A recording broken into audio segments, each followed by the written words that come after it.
So let me kick off. So I guess the brief was around value innovation and how do you start to look at across the food value chain. It's my first time at ABARE, so thank you Caroline and team for having me here.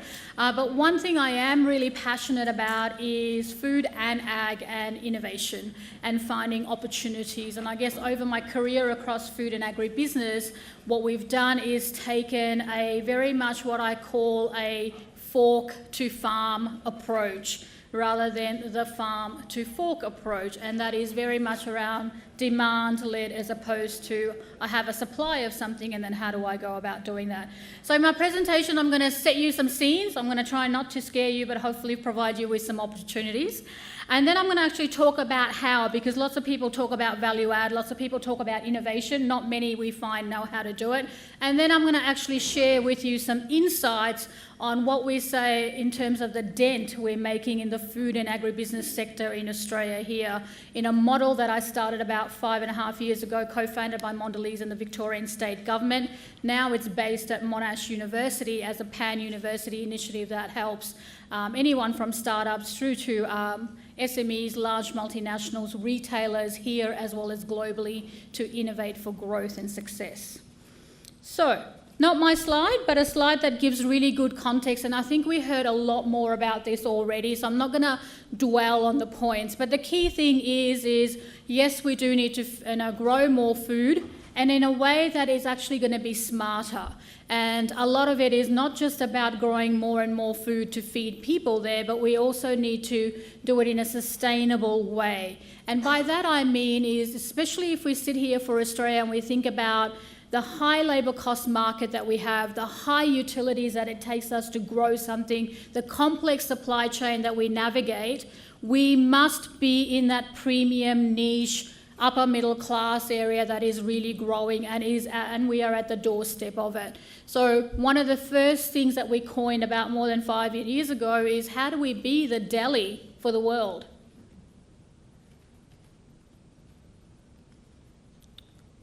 But there are lots and lots of challenges and there are lots and lots of opportunities. And I think one of the big things is coming to an event like this, but also a lot of the work that is happening. We are now in a time of what I do not call disruption anymore, but high velocity change. The consumer is demanding that, the suppliers are demanding that. The way we navigate through our food value chain is becoming much more complex, much more ambiguous, and there are a number of these shifts and trends that are coming through. And I guess my challenge back to the sectors is how do we take a very different mindset and a very different thinking, because we can't sit here and try and solve the problems of tomorrow using the same thinking.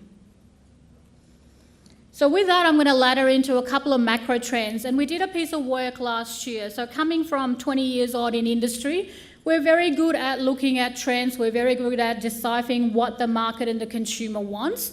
But we're not so good at taking what I call a foresight-led approach. And last year at the Food Innovation Centre, what we did was basically had a look at this whole intersection of one of the biggest high velocity changes we see coming, which is the intersection of personalisation, nutrition, wellness and digitisation. In layman's term, if I'm a consumer and my most important thing is my health, doesn't matter what food I want, I would like it delivered to wherever I am. And I'm interested in technology because it's #food on Insta, it's what I share with everybody, but what is happening. So what we did was we took a foresight-led approach, which is actually quite unique, where we looked at the world in the next 5 years around the global market macro trends. We looked at what is happening in emerging science and technology, and then we combined that with a whole lot of sector leaders across food and ag in a workshop one day and identified a couple of drivers that will lead to some future possible scenarios. And I'm not going to share all the scenario piece today, but I'm just going to give you a flavour of the trends coming, and I'm happy to talk to anyone offline about that as well. Otherwise, I will definitely jolt my whole time that I'm here. So here are the new trends. Nothing probably surprises you. I'm going to point out a couple of things. New urbanism. There's apartments coming up in Richmond, in Melbourne now, that do not have kitchens, guys. What does that mean about the future consumer do they shop? How do they shop? How do they expect food? What does it mean about the generations coming in terms of how they will actually engage with food? Seamless on demand. We want it now, we want it wherever we are. Generation Millennial and Generation Z Zillion and the alphas who are now being born are in the sharing economy, more so than the Gen X that I am in. And sharing economy is going to take transaction to another new level than we've ever seen on this planet. Smart sustainability, absolutely. You know, we are conscious about where we live, how we live, but also that we leave behind a planet that is fully sustainable going forward. And of course, AI, everything from machine learning to looking at virtual, how does that come together and start to interact with that human face as well? So big shifts, doesn't matter if you sit in food or ag, these are the kind of things that we see. When you narrow it down, here are the four things that we start to see from health nutrition trends, where the latest emerging science is happening. And one of the things I want to talk to you about is, yes, we sat here and we talk about market and consumer led, and I've done that for 20 years, but who knew that we wanted the iPhone? Nobody? Yeah, and now we can't live without the damn thing, right? I'm having a little jitters because mine is in my handbag that far away. But it's exactly this. The reason that we are going to be successful as an Australian food and ag sector is we must look at coupling not just the market and the insight-led, but also with the science to create that point of difference. And these are the four that we see really heating up. Mind and food. You've heard of the gut being the new brain. This is exactly it. So much data now, probiotics, kombucha. You go into a Coles supermarket and you look at the RTD beverage category, and a third of that category is now fermented drinks, right? So it starts to say what it is. Bio-bespoke is all about actually understanding your DNA profile and creating very bespoke dietary meals for yourself. 3 years ago, I could get my DNA tested for $2,000. It's now under $400. What impact does that mean if you're along that value chain to create value in terms of what the future consumer is after? We're all wearing wearables. What are we doing with all of that data? Data is gold, right? So when you start to think about this, how do brands and companies or a farmer even starts to actually use that to personalize and offer products that actually optimize performance?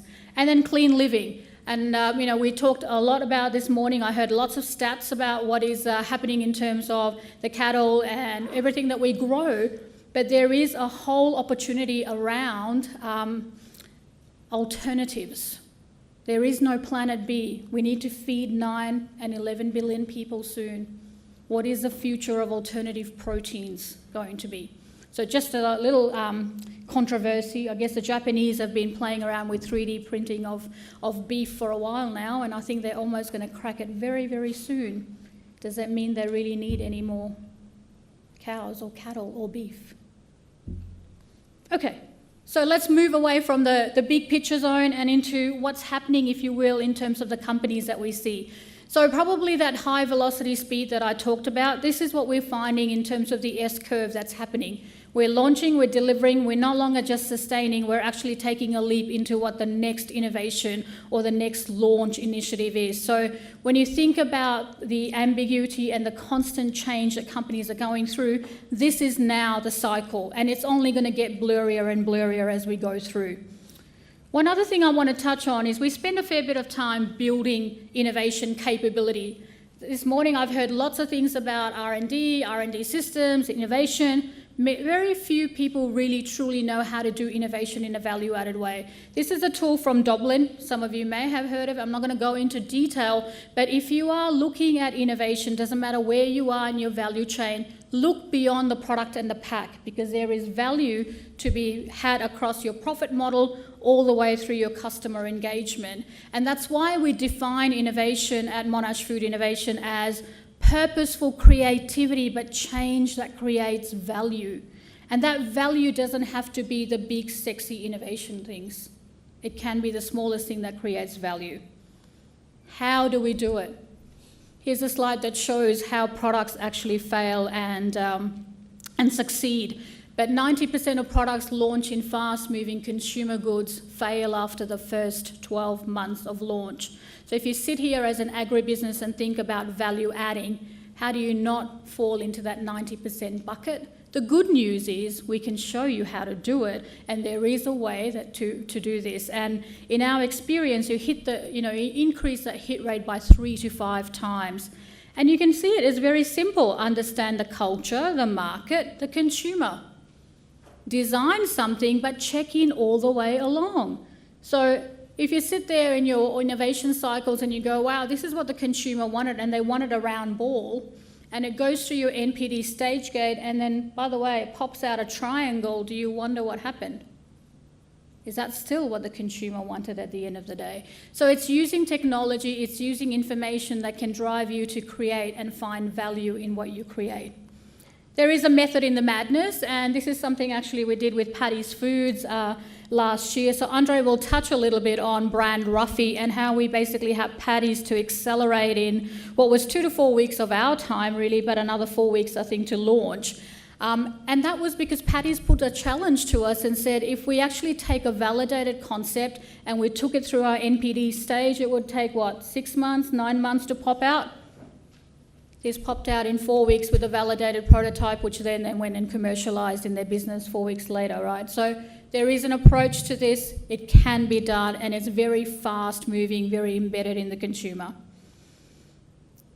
Just one point on this is many people, when they start to design products, they think of the product itself and not the packaging. The global consumer eats with their eyes first, more and more. Think about where you are actually thinking about the total pack, not just the pack, the product itself. And then look at the place of reality. In our world, the place of reality is the retail channels, right? So being able to show where your product would look in a supermarket, being able to bring and decipher between a consumer versus a shopper. So think of mum, she's both consumer and shopper. How many times in your whole model do you actually talk to both of these beasts and really truly understand how you actually win them over through this? So nothing new technology, guys. What we have done is really taken a very commercial approach to how we connect industry, university capability, and bring that through with great technology to help you answer those questions. In the last session we were in, we talked a lot about this collaborative innovation culture. Really hard thing to do. And in the 5.5 years we've been running what is now Monash Food Innovation, it is a difficult thing, and one of the ways that we started to do this is you come and learn with us. We share with you our tools, we show you how to value add. This approach has actually worked with grower farmers all the way through to retailers as well. That's my 2-minute mark, perfect. So here's a slide and I won't labour the point, but just to give you an idea of how we are building capability in the sector. And whether you're a startup, whether you're a large guy in here, whether you're a manufacturer or you're at the primary industries level, there is a way to learn how to do value-add innovation. Very practical tools that you can actually go and apply. And I think part of this, while we're not touching on Asia today, is there is an approach that you take in terms of winning in Asian and global markets as well, which is very different because you need to overlay that cultural context very, very clearly as well. I'm not going to get a time to go through this slide, but just to give you some confidence that there are brands out there and there are companies who are approaching this, who are looking at value added. Yes, they may look like they're more in the FMCG space, but I think this is where the opportunity for agribusiness is how do we take some of the skills and the experience that FMCG has known very well for at $135 billion sector in Australia. How do we start to take some of that thinking and bring it into this space? And then probably lastly is how we're making that dent across a university, across industry, across startups, entrepreneurs, with government as well, to start to actually bring together this collaboration approach where you do have a market-led approach and then taking that and coupling that with the science, the research, and the latest technology. So on my last slide, well, I will pause, is to probably cover it in 3 points because I remember that no one ever remembers more than 3 points. So I talked about the 3 big shifts. The great thing is I'm forever an optimist. So if I stand here and I say there's a huge opportunity for Australian agribusiness to actually stand on the shoulders of giants, and that is your buddies in FMCG and how you actually can bring that value add piece in. The second piece is about building capability. And the tools and the learning and everything is already there. It's how do we connect that? And the third one, which we've already heard to death this morning and later before this afternoon, is collaboration. Unless we talk to each other, unless we actually work as nodes around the country, around the world, we are never going to actually be able to move as fast as we can. Hopefully I've inspired and hopefully jolted as well. So I look forward to your questions. Thank you.